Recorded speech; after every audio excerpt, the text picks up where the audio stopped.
Dans ces paysages apparemment déserts se cachent des espions. Leur mission, nous faire découvrir le monde sauvage. Leur arme, une caméra pour traquer les images insolites. Qui sont-ils ? Des baroudeurs, des amoureux de la nature qui cherchent par tous les moyens à entrer dans l'intimité de leur sujet. Les cinéastes animaliers aiment tout sauf la routine. De l'imprévu et du changement à tout prix, c'est leur credo. Voici le portrait de ces cinglés de la jungle, terrestres ou marines.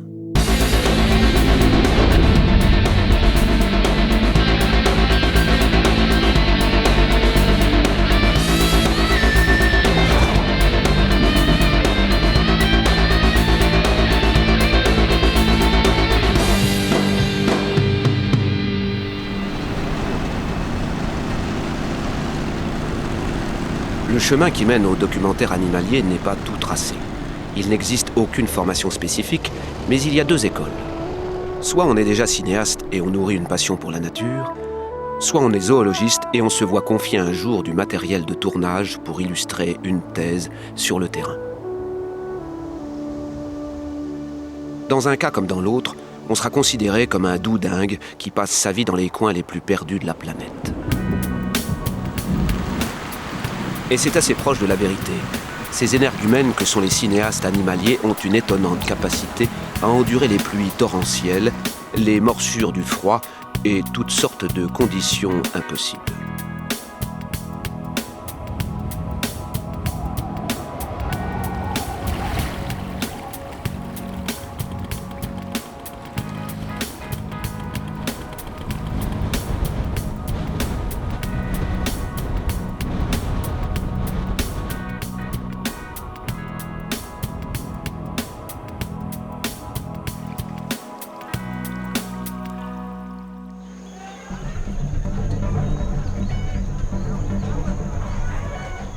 Voyons d'abord par où ces as de l'extrême sont passés pour en arriver là et comment ils font leurs premiers pas. Avant d'être cinéaste, on est assistant. C'est un passage obligé, préposé aux tâches ingrates telles que le portage du matériel. Terrain d'exercice le plus courant, la Mecque du film animalier, l'Afrique. À ceci près que la plupart des documentaires sur l'Afrique, dite sauvage, sont tournés dans des réserves et des parcs nationaux. Dès ce stade, le novice doit réviser ses préjugés sur les animaux, entre autres que les chimpanzés sont toujours rigolos et faciles à filmer. C'est vrai dans bien des cas, mais ils sont capables aussi de vous jouer des tours pendables. Ces chimpanzés, arrachés aux mains des braconniers, ont été rendus à la nature sur une île en Ouganda. Ils sont drôles comme il se doit, voire cabotins, mais l'île n'est accessible que par bateau et les chimpanzés sont des douaniers extrêmement scrupuleux.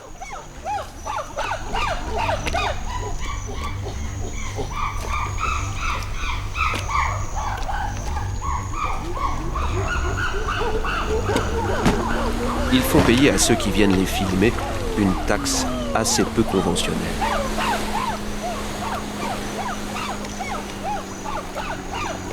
Le jeu consiste en somme à se montrer plus malin que le singe.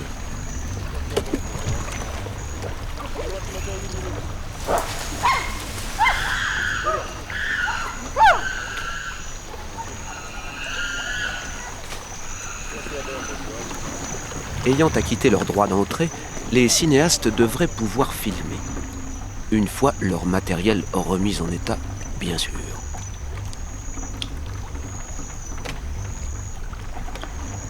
C'est un peu cher payé le droit de tourner, mais c'est une belle leçon d'humilité.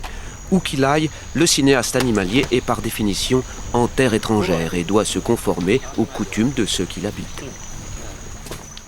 Idem avec les rhinocéros. Ils sont si imprévisibles que même un cinéaste averti peut se tromper. Ne bougez pas. Si je charge, tu bouges pas. Pourquoi ? Parce que il s'arrête. Il s'arrête.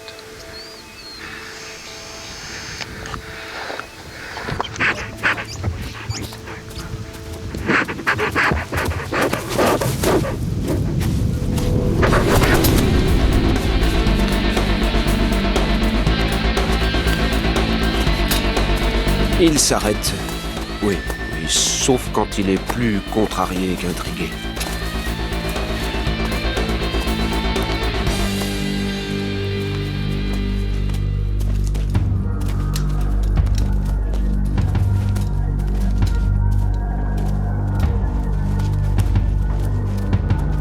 À toute règle, il y a une exception. Peut-être faut-il, pour s'en souvenir, mordre une bonne fois la poussière.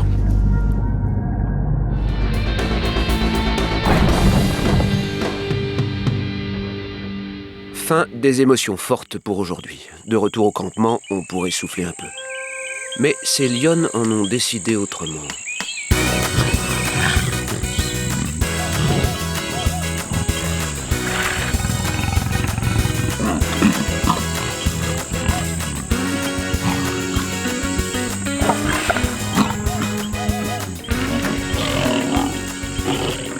Une séquence imprévue qu'il serait dommage de ne pas mettre en boîte. Alors, on tourne.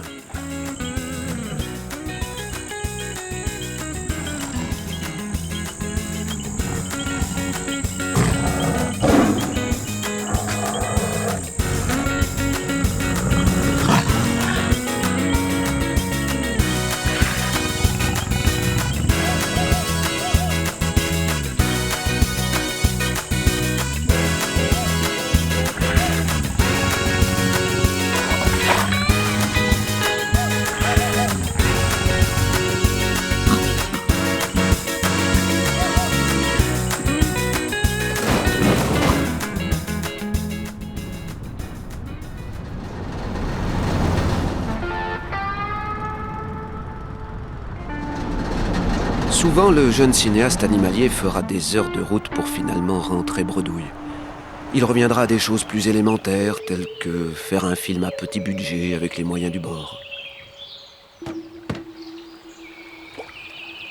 Tourner dans son garage ou au fond de son jardin, c'est moins glorieux, évidemment, mais l'apprentissage n'en est pas moins riche.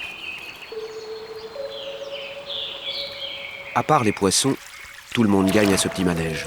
Le martin pêcheur qui fait bonne pioche à tous les coups et le cinéaste qui fait tranquillement ses classes. Il peut espérer ensuite trouver le producteur qui voudra bien financer un projet plus conséquent dans un décor plus exotique.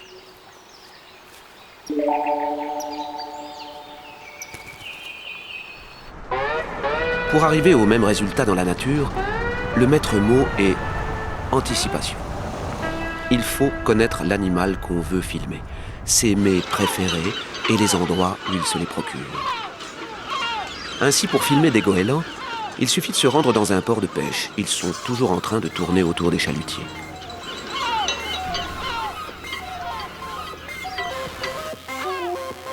Repérer le lieu, un jeu d'enfant. Passer à l'action, pas si simple, surtout à la saison des amours où les goélands sont sur les nerfs.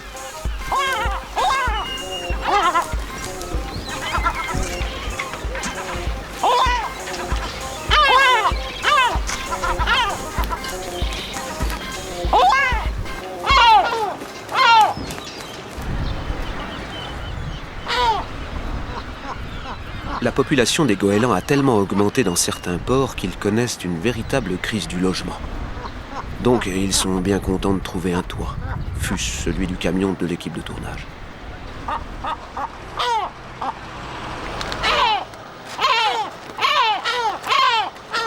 Il n'y a plus qu'à faire contre mauvaise fortune bon cœur et à accepter cette cohabitation forcée. S'adapter à toutes les situations et apprendre à en tirer profit, l'ingénieur du son a bien retenu la leçon. Il peut maintenant enregistrer en toute tranquillité.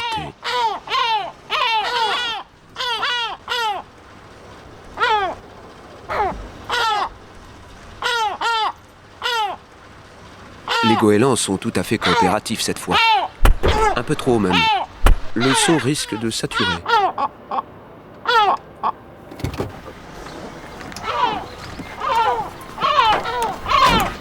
Envisager de déplacer le camion serait très mal vu des goélands. Ils ont fait de ce squat leur résidence principale.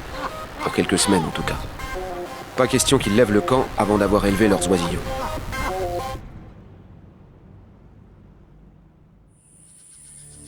Après avoir fait ses premières armes, l'apprenti cinéaste peut prétendre à des missions plus lointaines. Dans la jungle indonésienne, par exemple. Une destination de rêve. Il bouffe là. Hein. Ouais. On se fait bouffer. Avant c'était les fourmis des arbres, maintenant c'est les moisies. On est niaqués. L'horreur.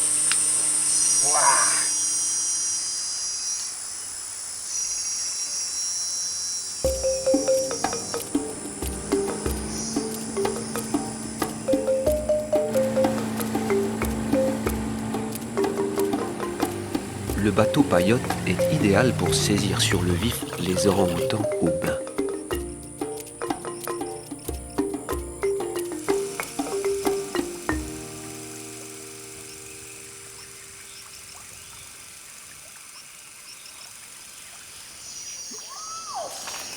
Filmer sans être vu, une préoccupation constante qui vous amène parfois très loin ou très haut, par exemple à 30 mètres du sol dans la canopée. Et souvent, il faut s'y installer rapidement avec un minimum d'accessoires.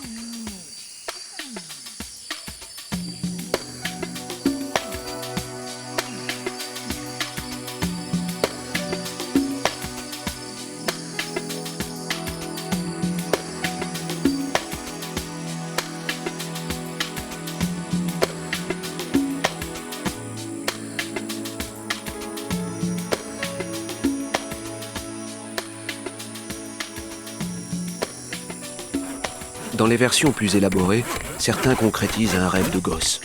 Construire une vraie cabane de Robinson avec de vrais outils.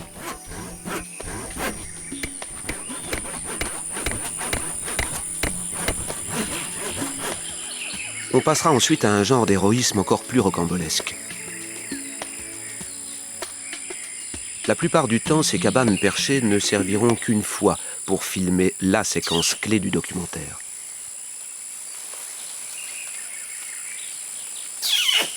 Mais c'est le seul moyen de surprendre des scènes intimes et de faire des gros plans suggestifs.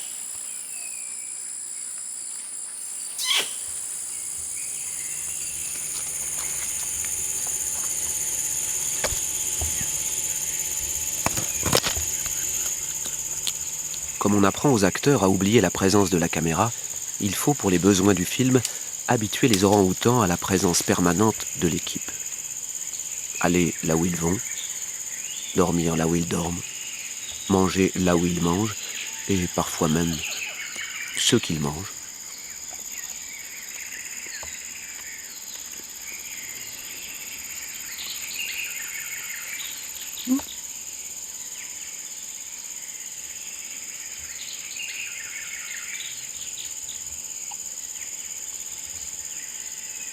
Oublier les difficultés du voyage, les erreurs, les déceptions, les attentes interminables.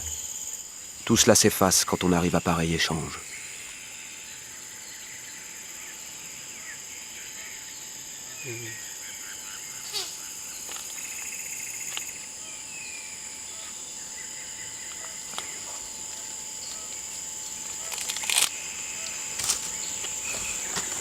Toi aussi tu veux des mamours. Toi aussi tu veux des mamours. Hein?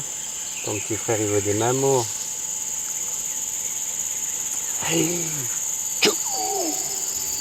À condition d'en user avec parcimonie, le cinéaste peut se permettre une certaine familiarité avec les jeunes et les femelles.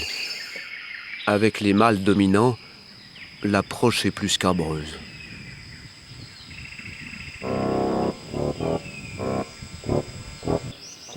Avec un tel comité d'accueil au milieu du ponton, ce Rambo risque de se sentir pris au piège. Comment va-t-il réagir ? Ah putain, ça c'est une bonne idée. Papa, come. It's... C'est pas dire. Non. Send it, envoie-le. Not this way.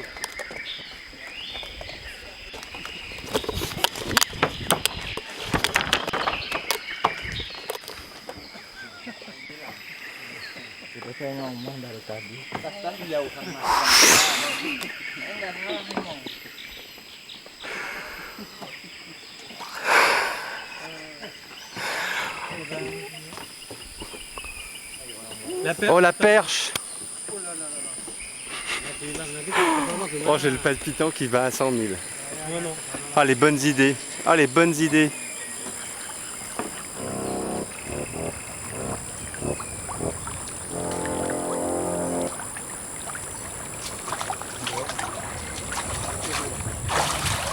Cette femelle vient régulièrement se baigner au bout de l'embarcadère, en même temps que les habitants des villages voisins. C'est la seule salle de bain du coin où l'on trouve du savon.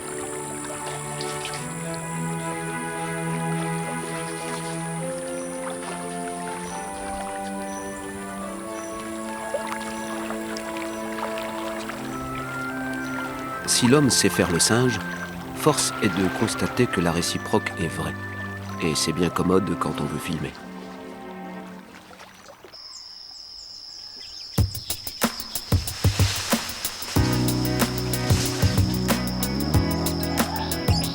Dans le sanctuaire d'Engamba, en Ouganda, les jeunes chimpanzés n'ont pas la moindre peur des hommes.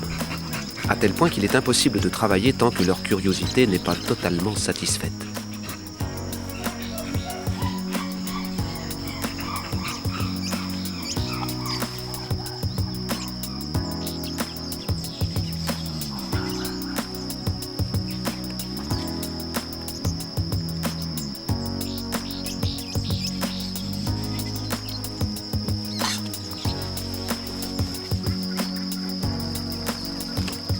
Les chimpanzés ont des gènes pratiquement identiques aux nôtres. Cela explique, peut-être, qu'ils puissent se passionner comme nous pour certains objets.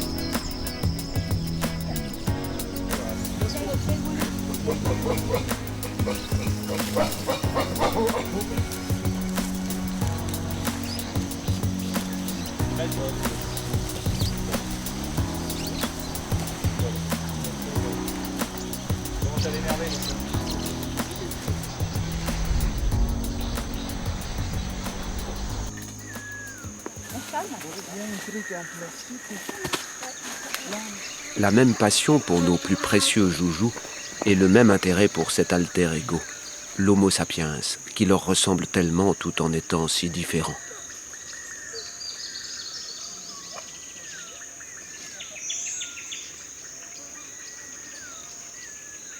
Contenter la curiosité des chimpanzés ou des bonobos ne se limite pas à les laisser jouer avec des outils de travail. Pour gagner leur confiance, il faut accéder à presque toutes leurs demandes, même les plus incongrues.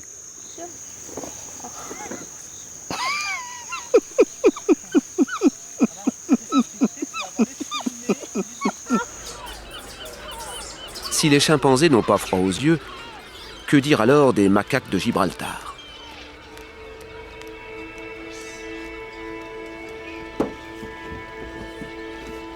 Ces macaques berbères sont les derniers singes sauvages d'Europe.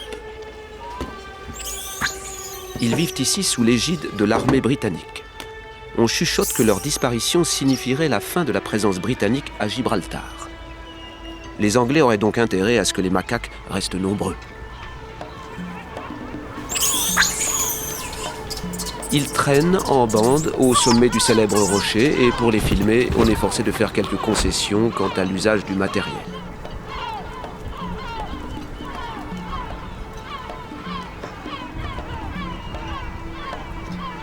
La meilleure solution pour couvrir les cris des goélands, enregistrer les macaques de très près, à condition que l'interviewé ait envie de s'exprimer.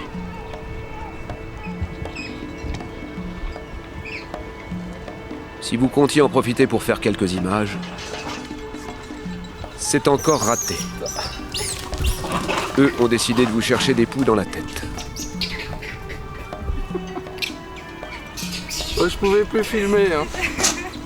Avec les gorilles de montagne qui vivent dans les forêts du Rwanda, la manœuvre d'approche est assez inhabituelle. Il ne faut surtout pas chercher à être discret. Au contraire. Quand ils se déplacent dans ces forêts denses, les gorilles émettent des bruits. Pour se situer par rapport aux autres et ne pas prendre un des leurs pour un quelconque ennemi.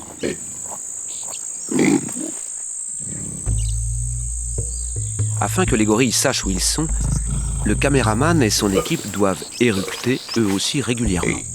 Et surtout, ne pas marcher à pas de loup.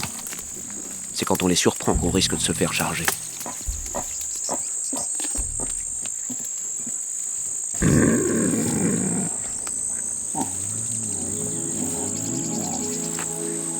cette preneuse de son connaît les 2 règles d'or à observer pour approcher les grands singes. Primo, ne jamais les regarder droit dans les yeux, ce qu'ils pourraient prendre pour un défi. Secondo, les laisser venir à vous quand ils le veulent et satisfaire leur curiosité.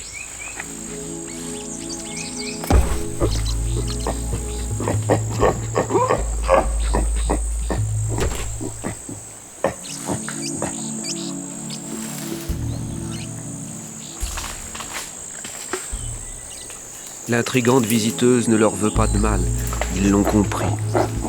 Mais enfin, elle est sur leur territoire. Ils tiennent à s'imposer en maître des lieux.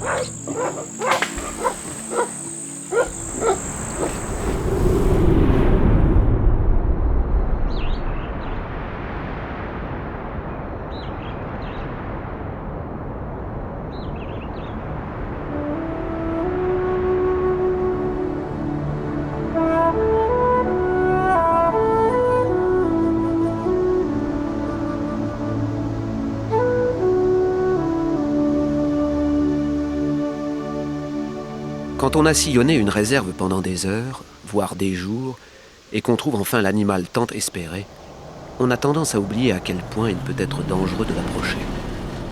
Dans le feu de l'action, certains caméramans risquent réellement leur vie pour un plan spectaculaire. Tant que ces guépards restent à distance, pas de problème. Mais s'ils décident d'inspecter le véhicule qui stationne sur leur terre, rien ne vous garantit que vous n'allez pas vous retrouver dans le rôle de la proie.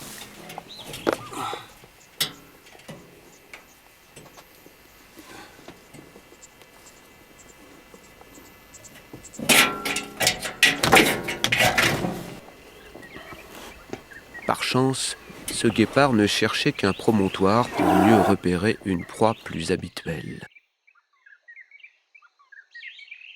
Même en état de choc, le caméraman doit être prêt à tourner quand le prédateur passera à l'action.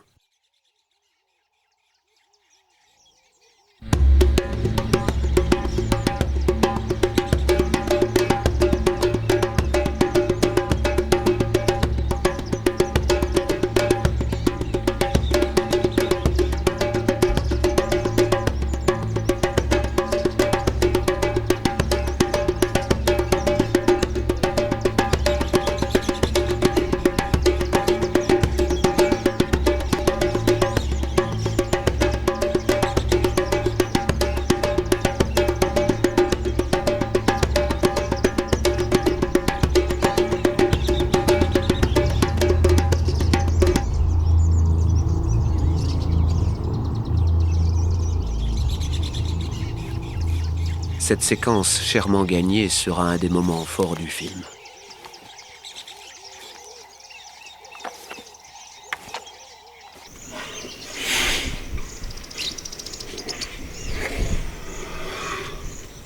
Dans les réserves africaines, Amboseli par exemple, filmer depuis un 4x4 est le seul moyen d'approcher sans trop de risques les éléphants.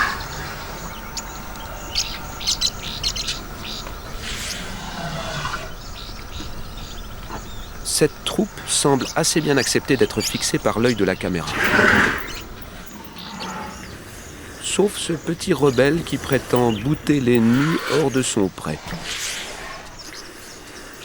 Oreilles déployées, tête baissée, voilà des signes qui ne trompent pas. S'il avait quelques années de plus, toute l'équipe aurait intérêt à décamper séance tenante.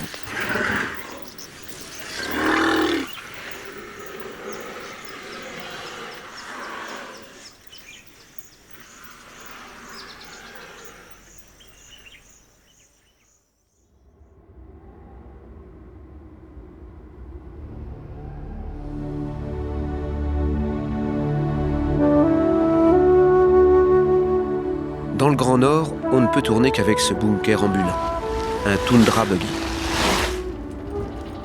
Mais pour les plans plus élaborés, il faut bien sortir, quoique le héros qu'on est venu filmer ici soit aussi dangereux que le guépard de la savane. Un peu plus lent, certes, mais autrement plus puissant. Et bien plus alerte qu'il n'en a l'air.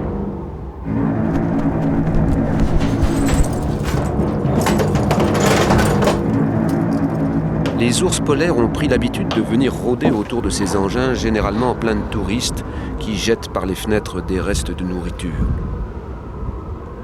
Mais il est désormais interdit de nourrir les ours.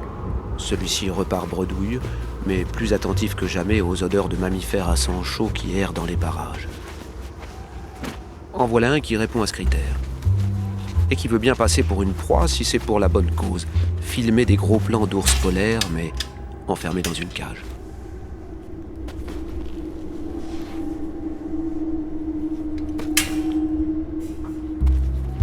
L'ours a au moins gagné une occasion unique d'observer un spécimen de bipède à bonnet de fourrure, qui exhale une odeur irrésistible au nez du plus grand des carnivores terrestres.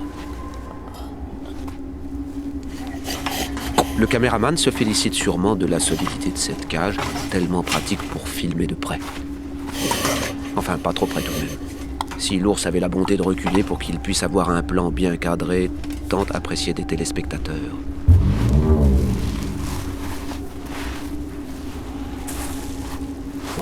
C'est dans la boîte. Coupé. Quand l'Arctique glisse dans le creux de l'hiver et que les ours entrent en hibernation, les cinéastes animaliers mettent le cap sur le pôle sud. Ici, c'est l'été. On peut tourner 24 heures sur 24. Et le protagoniste est tout trouvé. Un léopard de mer. Un prédateur féroce de 3 mètres de long. L'épreuve du jour consiste à le filmer sous l'eau quand il chasse des manchots qui filent comme des torpilles.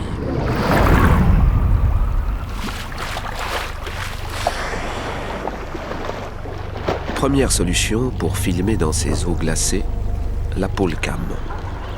Une caméra sous-marine au bout d'une perche et un moniteur de contrôle. Ça offre un relatif confort de travail, mais le résultat n'est pas garanti. En l'occurrence, l'animal apparu ici à l'écran n'est pas un léopard de mer, mais un phoque de Weddell en train de s'exercer à l'apnée. C'est toujours bon à prendre.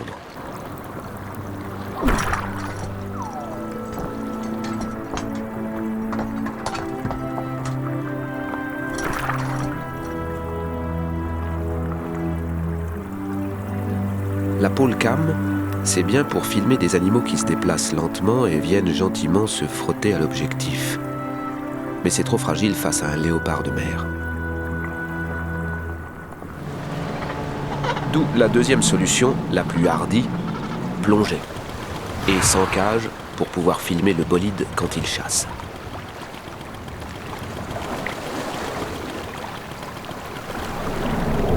Aussi importante que la combinaison isolante, une bonne réserve d'oxygène. Il ne faut pas manquer d'air pour aller filmer un prédateur aussi féroce.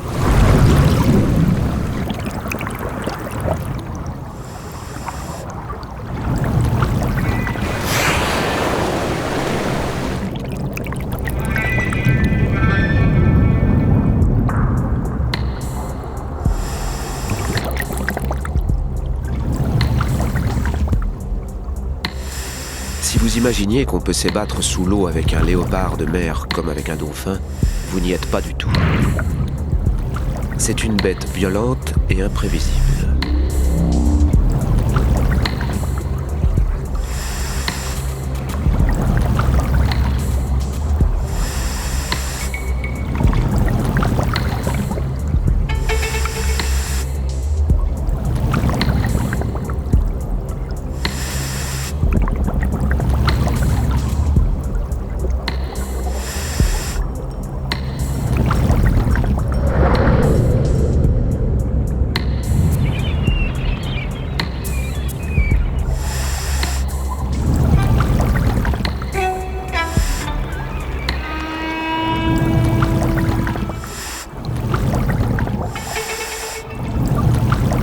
Rien à faire. Le protagoniste n'est pas d'humeur à coopérer. Et le caméraman a eu largement sa dose d'adrénaline pour aujourd'hui.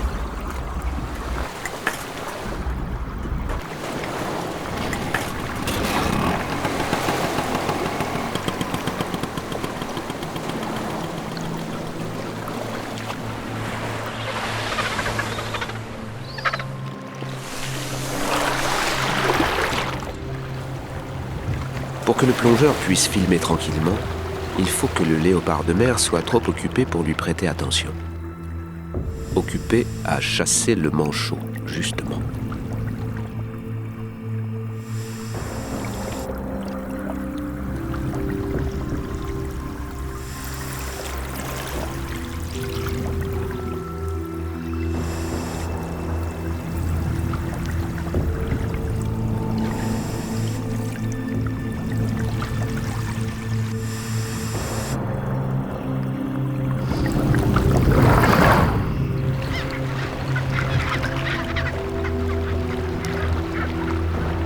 Voilà enfin ce qu'on attendait, des images saisissantes qui ne peuvent en aucun cas laisser indifférent.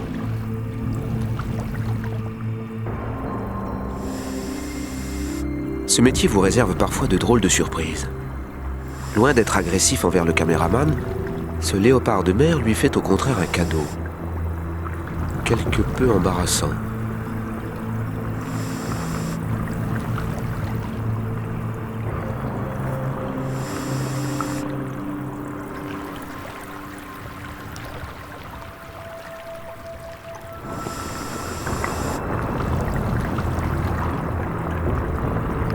Si certaines séquences sont difficiles à regarder, elles sont aussi difficiles à filmer.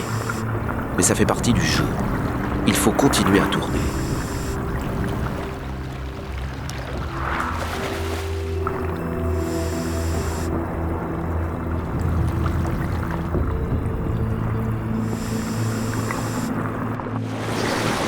Le caméraman plongeur doit assumer moralement et physiquement les effets de ces intrusions dans le domaine des mammifères marins, qu'ils soient agressifs ou tout l'inverse.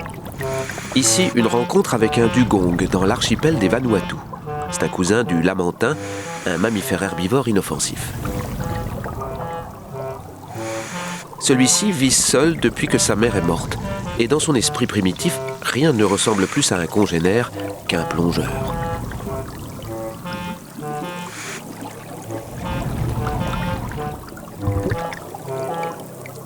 Il ne faut pas s'étonner qu'il soit aussi tendre, le dugong est un animal très sociable.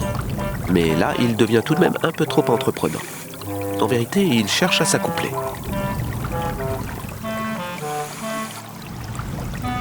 Quand il veut séduire une femelle, le mâle la poursuit de ses assiduités jusqu'à ce qu'elle lui cède, épuisée. Comme quoi, un humain peut être pris de panique face à l'animal le plus inoffensif du monde.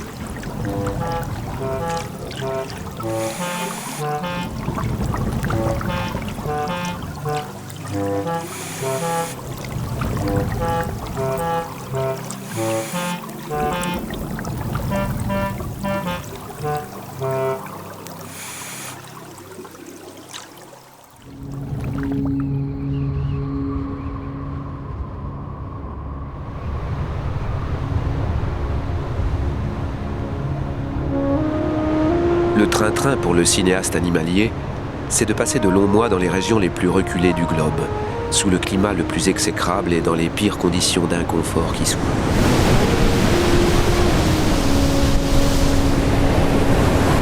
Les îles de l'Antarctique réunissent toutes ces conditions.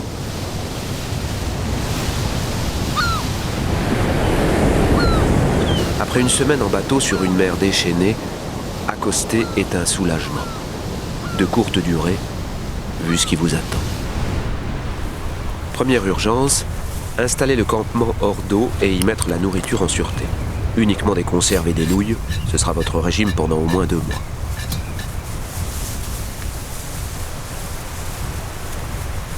Ensuite, l'équipe fait des allées et venues pour transporter le matériel jusqu'à la plage où des otaries à fourrure, mâles, gardent jalousement leur harem.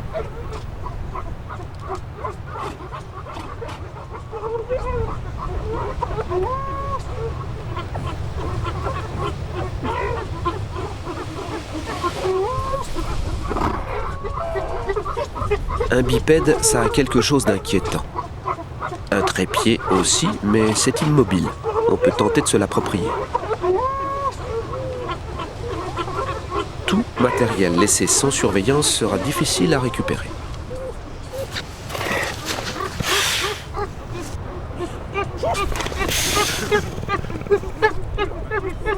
Faire diversion peut-être ? Ou alors essayer de prendre l'ennemi à revers ?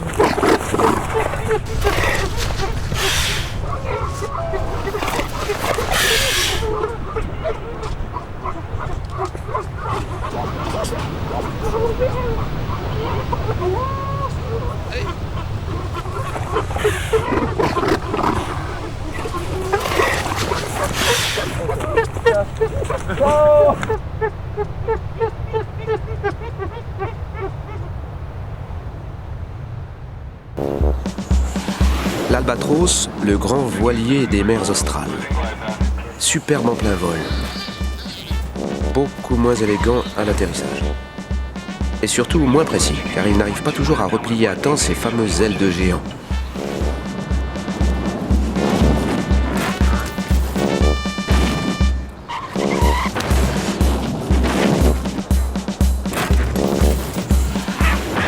Et c'est encore pire au décollage.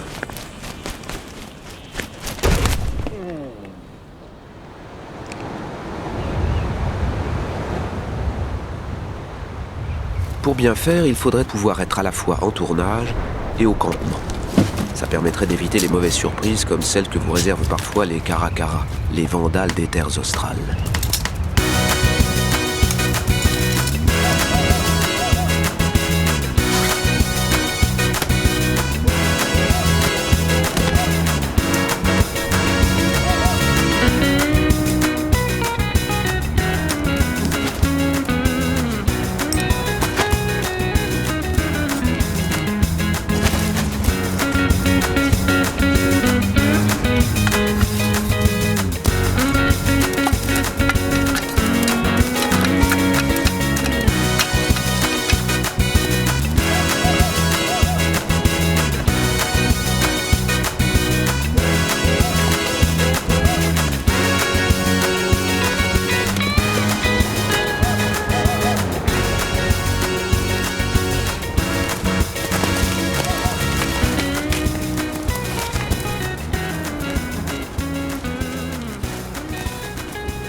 Entre les oiseaux pirates, les otaries usurpatrices et le temps de chien, les cinéastes qui misent tout sur le documentaire animalier ont de quoi rager.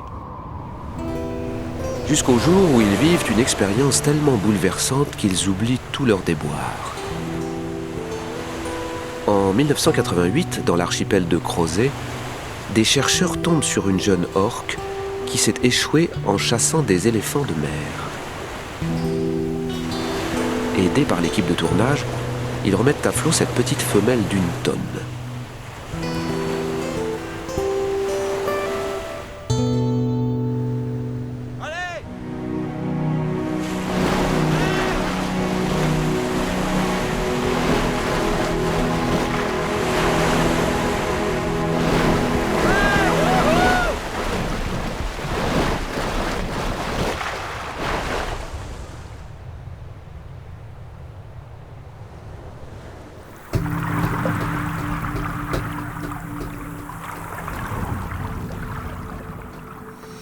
L'orque se souvient-elle des années plus tard que des humains lui ont sauvé la vie? Peut-être, car les orques ont une remarquable mémoire.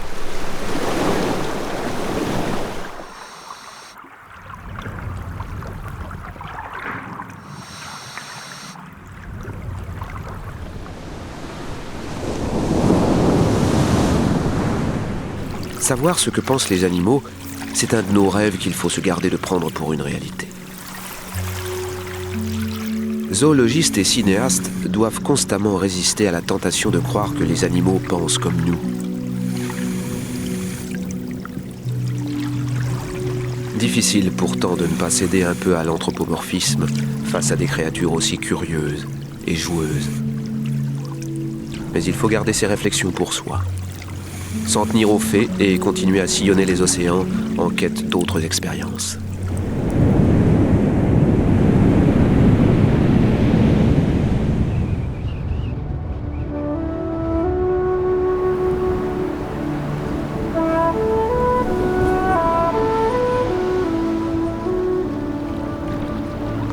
En Polynésie, au large de l'île de Rurutu, les plongeurs sont souvent témoins de l'incroyable complicité que les mammifères marins ont avec nous.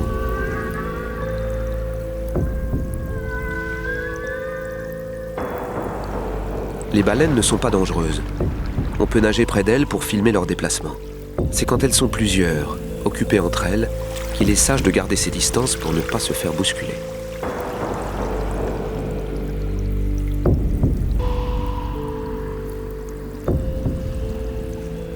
Celle-ci est une baleine à bosse âgée d'à peine 1 an. Comme tout jeune mammifère, elle passe beaucoup de temps à jouer, insatiablement curieuse de tout ce qui l'entoure. Fabuleuse aubaine pour le cinéaste et son équipe que ce jeu de poursuite improvisé.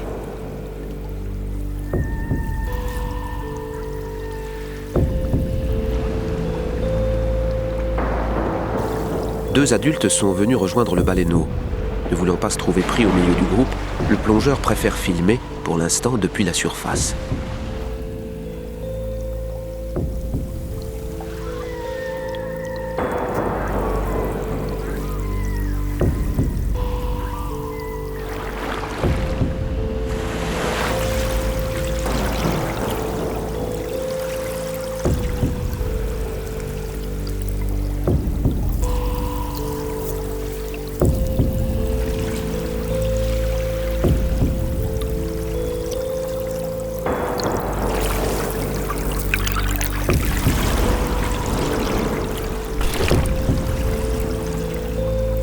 Les baleines à bosse ont l'habitude de se dresser à la verticale pour aller espionner ce qui se passe dehors. À ce moment-là, mieux vaut que le bateau de l'équipe ne soit pas trop près.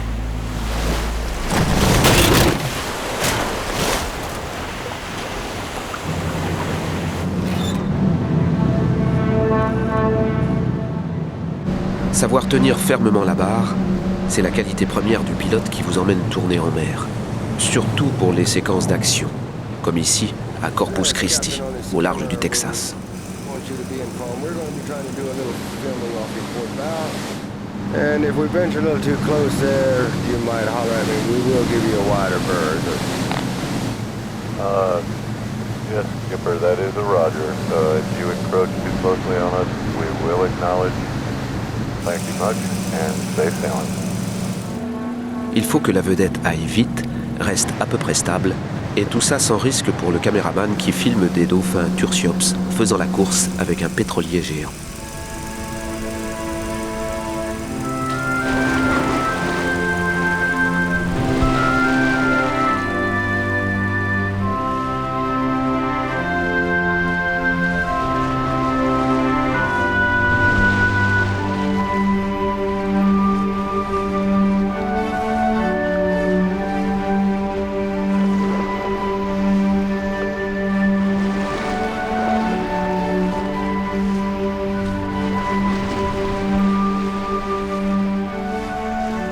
En plus d'être acrobates, les Tursiops sont d'étonnants stratèges.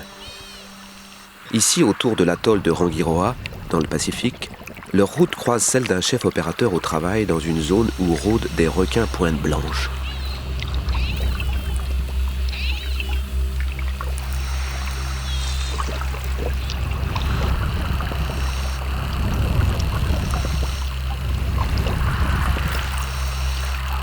Comme s'ils étaient conscients de la vulnérabilité du plongeur, les deux dauphins décident de lui venir en aide en faisant déguerpir le requin.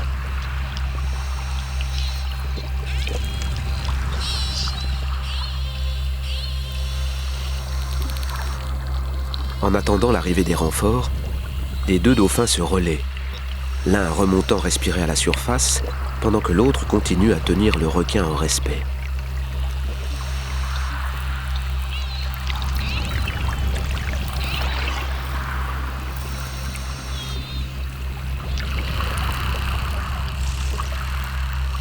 Le requin pointe blanche n'a d'autre choix que de partir.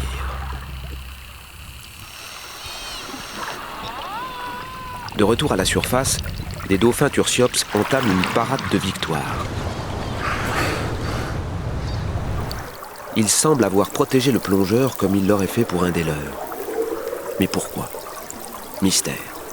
Tout ce que le chef opérateur peut faire, c'est leur témoigner sa gratitude et espérer que ce geste lui portera chance pour sa prochaine sortie au large, s'il n'y a pas de Tursiops alentour pour veiller sur lui.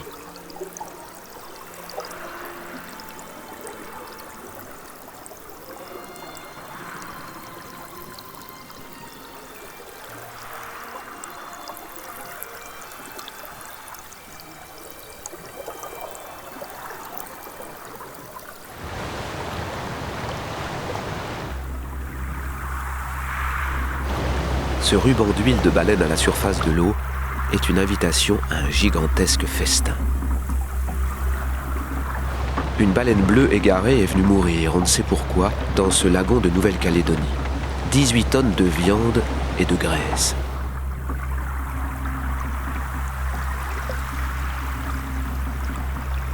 Les requins-tigres n'en reviennent pas de ce coup de chance. Pas plus que l'équipe en tournage, non loin de là. Bateaux, hélicoptères, cages à requins, tout est mis en œuvre pour faire le maximum de prises de vue avant que la carcasse ne soit démantelée par les charognards.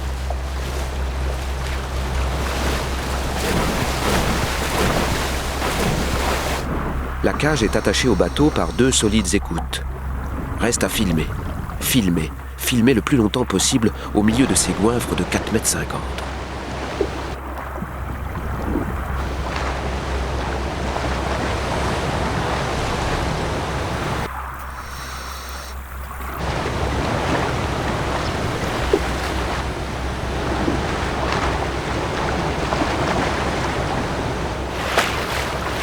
Mais voilà que les choses se gâtent. Un des requins s'est emmêlé dans une des 2 cordes qui relient la cage au bateau et cherche à se dégager. La cage risque, malgré les flotteurs, de couler d'un côté, auquel cas l'ouverture qui se trouve au-dessus ne serait plus du tout une protection. Un requin qui se sent coincé devient fou furieux.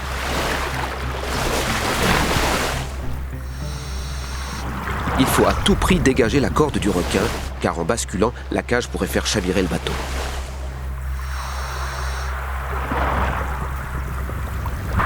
Les puissantes mâchoires ont fini par rompre la corde et le requin s'éloigne. Le caméraman va pouvoir sortir de l'eau avant que la cage ne bascule complètement. Il a cru mourir 100 fois, mais il a fait un remarquable boulot. Les requins-tigres aussi.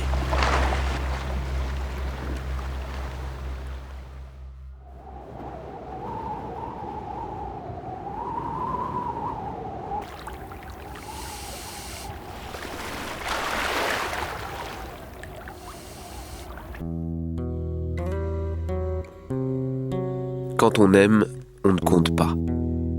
Les cinéastes animaliers ne comptent ni les heures, ni les risques, ni les distances. À chaque nouveau voyage, ils s'éloignent un peu plus des hommes pour se rapprocher du monde animal. Les nouvelles technologies leur ouvrant de plus en plus d'horizons, qui sait jusqu'où ils iront. S'ils s'enfoncent toujours plus avant dans ces arcanes, c'est à seule fin de mettre en lumière, pour le plaisir des spectateurs, les êtres méconnus qui vivent à nos côtés.